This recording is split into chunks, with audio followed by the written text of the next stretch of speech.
Hello friends, I am Manisha. Welcome to my channel explore coaching classes. आज हम competitive exam के point of view से कुछ idioms यहाँ पे लेके आए हैं और अ, मैं आशा करती हूँ कि आपके लिए ये हेल्पफुल भी होंगे और बहुत ज़्यादा फ्रिक्वेंटली ये एग्ज़ाम्स में पूछे भी जाते हैं। तो आज हम इसी पर चर्चा करेंगे। जैसे पहला इडियम है कुक एंड बुल स्टोरी।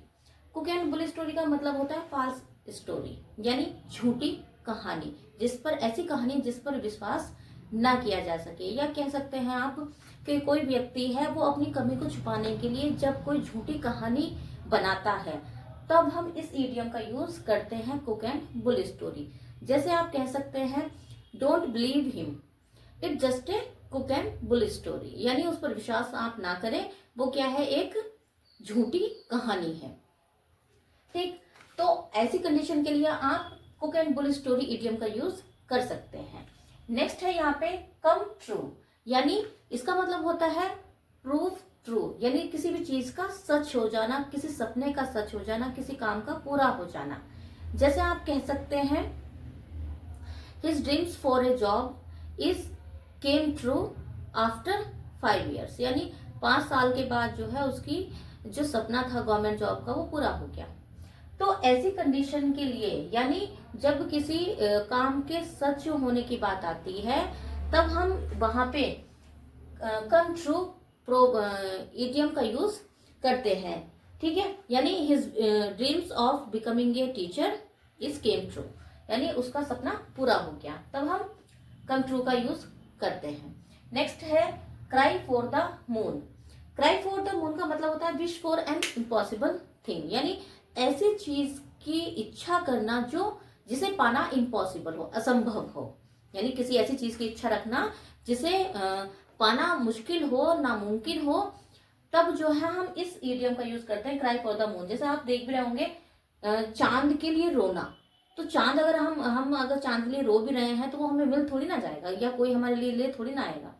तो ऐसी चीज की इच्छा करना जो इम्पॉसिबल हो, तब हम इस इडियम का यूज करते हैं। जैसे आप कह सकते हैं asking for a job without qualification is asking is crying for the moon, यानी कि अच्छी क्वालिफिकेशन के बिना जॉब के लिए कहना क्या है, एक इम्पॉसिबल थिंग है, यानी अच्छी क्वालिफिकेशन के बिना एक अच्छी जॉब नहीं मिल सकती। तो इसका मतलब वही है wish for an impossible thing.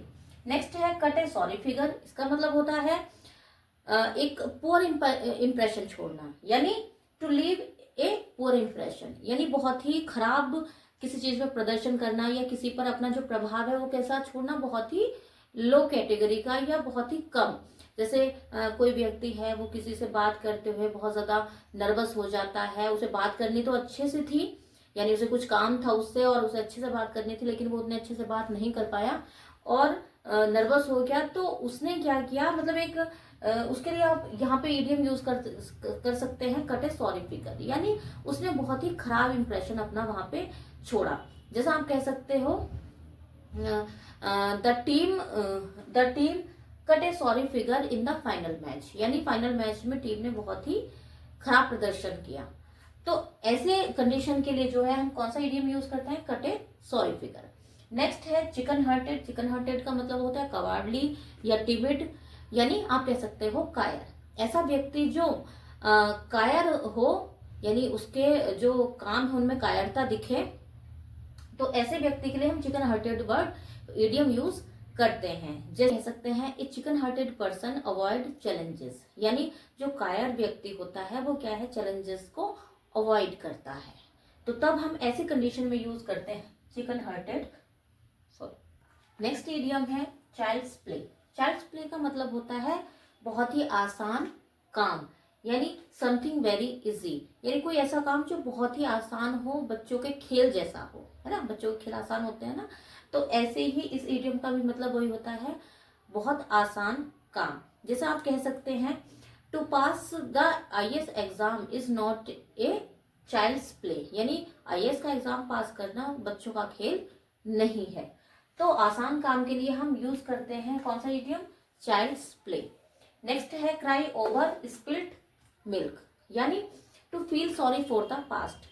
यानी हमें क्या, जब हम किसी पास्ट की घटना को लेकर पश्चाताप करते रहते हैं, उसे याद कर करके दुखी होते रहते हैं, तब उस कंडीशन के लिए हम कौन सी इडियम यूज करते हैं, क्राई ओवर स्पिल्ड मिल्क। यानी जो काम बीत गया है, जो चीजें हो चुकी हैं, वो अब सुधारी नहीं जा सकती है। जो हो गया वो हो गया, उसे जाने दो।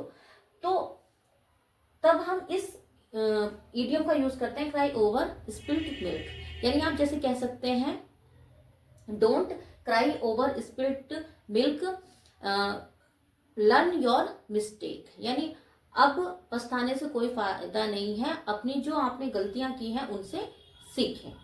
नेक्स्ट है यहाँ पे कॉल नेम्स। यहाँ पे जो है कॉल नेम का मतलब होता है टू अब्यूज, यानी किसी को गाली देना, उसे इंसल्ट करना। तब हम इस इडियम का यूज करते हैं कॉल नेम्स। जैसे आप कह सकते हैं, children should not called names to others, यानी बच्चों को किसी को गाली नहीं देनी चाहिए। तो कॉल नेम्स का मतलब होता है टू अब्यूज या टू इंसल्ट। नेक्स्ट है कैच रेड हैंडेड, यानी किसी को कोई क्राइम करते हुए ही पकड़ लेना, यानी रंगे हाथों पकड़ लेना। यानी कोई व्यक्ति है, वो क्या कर रहा है, कोई क्राइम कर रहा है, कोई अपराध कर रहा है, और उसे उसी समय पर पकड़ लेना। तब वहां पर इडियम यूज होता है कौन सा, कैच रेड हैंडेड, यानी रंगे हाथों पकड़ लेना। The thief was cot red handed wild stealing, यानी जब वो चुरा रहा था तो उसे क्या कर लिया गया, पकड़ लिया गया, रंगे हाथों पकड़ लिया गया। नेक्स्ट है यहाँ पे call in question. Call in question का मतलब है टू डाउट, यानी संदेह करना, किसी को जो है एक शक की नजर से देखना, किसी की पर्सनैलिटी पर या किसी चीज पर क्या क्वेश्चन मार्क लगाना। तो तब हम इस इडियम का यूज करते हैं कॉल इन क्वेश्चन। जैसे आप कह सकते हो, his behaviour called in question about his honesty, यानी उसके जो व्यवहार है, उसने क्या किया, उसके ईमानदारी पर एक प्रश्न लगा दिया या एक संदेह खड़ा कर दिया। तो तब हम, यानी जब किसी चीज पर हमें संदेह होता है, तब हम यूज करते हैं कॉल इन क्वेश्चन। इस क्लास में इतना ही, और आई होप आपको ये क्लास भी पसंद आ रही होंगी, और मैं आशा करती हूँ कि आप जो है इस वीडियो को लाइक भी करेंगे, ठीक है, और चैनल को सब्सक्राइब और शेयर भी करेंगे। Thank you, have a nice day.